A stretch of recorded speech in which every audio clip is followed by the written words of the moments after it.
it's not really trash when it's not quite trash when it's leaves and grass. Trash? That's grass. Trash? That's actually grass. But good job. Car.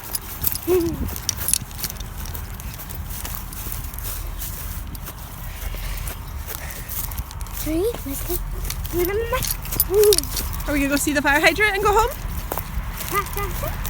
Yeah. But no, fire hydrant. Little fire hydrant. You can go touch it and we'll go back and we'll have potatoes for dinner. Yep, potatoes. You're gonna touch it? Good job. Ready to go home? Go home? Yeah. Did we see the big bird though? Is the big bird still there in the field? Let's go look. Come see. Is the big bird there?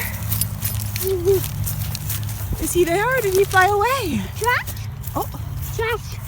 You have trash? Give it to me. Get to me? Thank you. Trash? Trash? Give it to me. Trash. Oh, thank you. Think. Thank you. Is it beautiful, Megs? I think the pheasant flew away. Bye-bye, bird. Let's walk home. Let's go have potatoes. I wanted to share something really cool with you today. So it's only been a couple days since we started using the harness that keeps Maggie, our 8-year-old who is on the autism spectrum, from eloping. Now for Maggie, eloping is a really huge problem. A lot of kids who are on the spectrum grow out of eloping, and we're still hoping that Maggie does grow out of eloping. Her therapists have been working with her intensively on it since she was 3 years old, so for about 5 years. And there were times when it was a little bit better and times when it was as bad as it is now, which is pretty bad, but it's never completely gone away. There was maybe 1 month period when we thought that we were really starting to get there when she was about 6, and I thought maybe we were really hitting that phase where for a lot of kids at around 6 they stop eloping, and I really thought we were getting there, and then it just came back stronger than ever. Now for a lot of families, eloping is a really big problem. However, I've been told by a lot of different professionals that Maggie has the most intense eloping problem that they've ever seen. I don't want you to think if you have a little kid who's on the spectrum that they're gonna elope like this, because her level of eloping isn't usual, and her level of being able to escape from secure situations is definitely not usual. Most kids aren't going to be able to break out of just about any locked situation that you put them in. Like, that is Maggie's very special talent. And I hope that someday she can use it for good. Because, yeah. And I just want to make that clear, because it's a scary thing, and I mean, eloping and wandering is a scary problem for a lot of families. If you have a little one, I just want to put it out there that there's a very good chance that it will not be an intense eloping situation like this. However, I'm really making these videos for anyone who is dealing with eloping, and especially more intense eloping, and trying to come up with ways to reduce the risk and the danger and those instances of eloping. And also, I'm just kind of going along and as we try to figure it out for ourselves. So I got this harness, and basically Maggie has her harness that she wears on the bus, and now I have a harness that goes around my waist, and we attach our waists together and we run. And so it was really, really successful the first 2 times, and then we went on another run yesterday, and that was really successful. She loved it. We came home, we played. It does not seem to be at all decreasing her desire to elope. She came home, she rolled her sister's playhouse from the top of our yard to the bottom of our yard. She pushed it up against the fence and she tried to climb out. I knew what she was doing, so I was like ready to go stop her, and she turned around. The door caved in on the house. I was waiting to see if she actually would grab onto the tree to try to pull herself out before I went to stop her, because I really wanted to see if she's capable of getting out of our yard yet or not. We have a 6-foot fence, and we had the 6-foot fence built to be smooth so that there is nothing for her to grip on. So I wanted to see if she could actually do it at this point. So I was standing there watching, and then she turned around and looked up at the house and saw me and like started laughing and ran up to me like, "Hi, Mom." we're gonna have to make some changes and we're trying to find a way to stake the little playhouse into the ground so she can't move it down to the fence. And also we're gonna have to find a way to stake the little slide down to the ground for the same reason, so she can't use it as a ladder.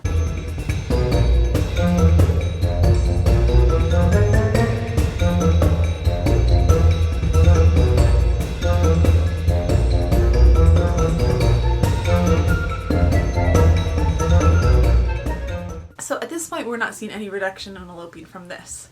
From that, we are still working on the stop, using it to run and then say stop, to try to use it so that she can learn what stop means. I mean, I know she knows what stop means, but so that maybe she will actually start to respond to stop if she hears it enough times, and it just becomes a routine where we stop when we hear stop, because every time we run, we stop a whole bunch of times and we say stop. That's really what I'm hoping happens. I feel so much more comfortable with her on the harness with us tethered together that today, when we were on our walk, I was thinking about all of the things that we could do with the harness that we couldn't do before. I mean, we go out to restaurants occasionally. We used to go out to restaurants more. Generally, she's pretty good in restaurants.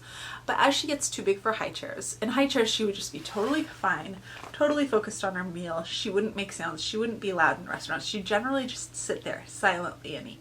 So going out for restaurants, for her, when she was littler, wasn't a big deal. Until about the last year, when she really started to get too big for high chairs, and then eloping became a problem, and really we don't eat out much anymore because it's just such a challenge. And so I was thinking, well, technically we could just sit next to each other with this harness on, and with the harness on she really doesn't try to get away from me, because Maggie only really tries to get away when she knows she can get away, and she knows with the harness on that we're tethered together, so she just kind of stays next to me and is pretty happy. Today I had another idea. We needed to stop by the store and pick out a few things. We were going to Walmart. I needed to get snacks to send with her to therapy in school. I thought, why not take her in with me? So we got to the store. I got her out and I told her that she was coming with me, and so she jumped out. We walked to the store. We got a cart. She helped me get the cart. I said hands on the cart, and she came over and put her hands on the cart, and she would wander around to the side, but the tether isn't that long anyways, so she stayed pretty close to me, and I kept saying both hands on the cart, and she would say both hands on the cart, and kind of echoing it back and forth. And honestly, people were really, really friendly. When she was little and she had the little monkey backpack leash, people were pretty rude. Now that she is older and she is in this harness, she was talking most of the time to me, saying things like, hands on the cart, hands on the cart, bananas, pick up bananas, put them in the cart. And she was repeating back almost everything I said, and there was just a lot of echolalia going on. You could tell most people got pretty quickly that she had special needs. And so we got a lot of smiles. It was really, really different than when she was littler. Absolutely no mean looks or anything like that. So we went around, and almost anything that I could have her pick up, I had her pick up and put in the cart. And so I had her pick things out. I asked her what she wanted and she picked things out, and I let her grab a few things that she wanted for her snacks. So it went really, really well. We did have some minor fussing over candy because I told her at the end she could pick out a candy for herself, and there was an attempt to pick out like 3 candies for herself because we were getting candies for each of the kids in the car too. And so in that time she was frantically trying to put as much candy as she could into the cart while I was counting out 4 other candies for her brothers and sisters. But we worked it out, got them put away. She also picked out one other treat for herself, which was a box of Bubble Guppy Band-Aids, which she promptly completely opened in the car and used as stickers. Then she helped me move all of the food onto the conveyor belt. The only thing I think I really needed to stop her from doing was she kind of wanted to build it like a tower. Like she was stacking it like 3 high when I turned around and saw her doing that and was like, oh, let's just put them flat. But she did really great. And we had to wait in line for a really long time. I mean, probably like 10 minutes. So not a really long time, but for her a pretty long time. And she just stood next to me. We weren't holding hands or anything. That was really impressive to me. And we talked to the checker. She said hi to the checker. She said thank you. And then we went out to the car. I'm just really proud of her. I'm also really excited. I feel like this sort of opens up a whole new world of possibilities of things that we can do, because before I was so focused on eloping. If we were in a store, she had to be in the car, and that was also getting really awkward, just like the high chairs. I mean, lifting my 8-year-old who was 65 pounds into a cart was not easy. She would just be into everything because she didn't like being in there, and so she would be doing things that she knew she wasn't supposed to be doing, and getting into everything and opening things and giggling because she knew she wasn't supposed to be doing those things. It was really frustrating, I think, for both of us. It was frustrating for me. Well, it was nearly impossible for me, and it was obviously upsetting and frustrating for her. So usually I would go shopping without her, which isn't helpful for her because she should be able to go into a supermarket